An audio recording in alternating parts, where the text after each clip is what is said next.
People who understand the Paralympics view the Paralympics and love the Paralympics.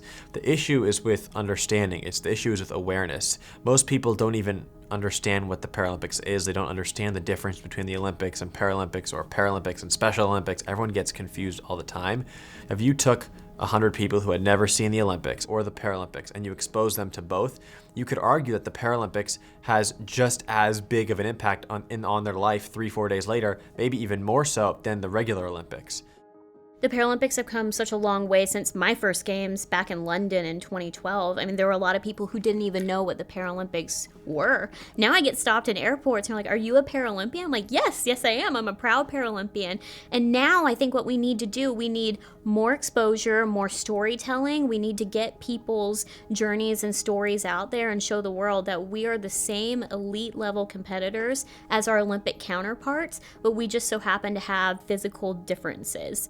I honestly feel like just fairness in like broadcasting and showing. So although we do have way better coverage and it gets better and better, I still feel like there's kind of like a bias on like time slots or which sports get to get shown or even for how long. So I feel like the more we normalize parasport and the more we share it and put it in different spaces, the more that people or corporations and businesses will be willing to just put it on the forefront and give equality to both Olympic and Paralympic in terms of visibility.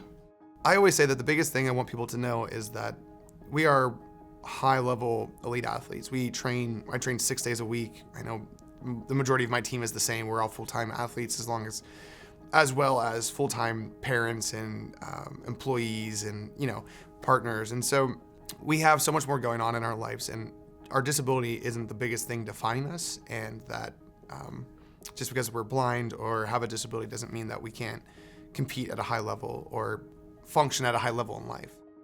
I think the biggest takeaway I hope to instill on the young generation of athletes is opportunity. The opportunity to compete at an elite level and being a mentor and a role model for the younger generation of young adaptive athletes is really important to me. I think, again, commonality is such an important factor to have, and when a young kid can look up to somebody like me or other adaptive athletes and find that, oh my gosh, there are opportunities out there, there are things that I can do, it's really important to have that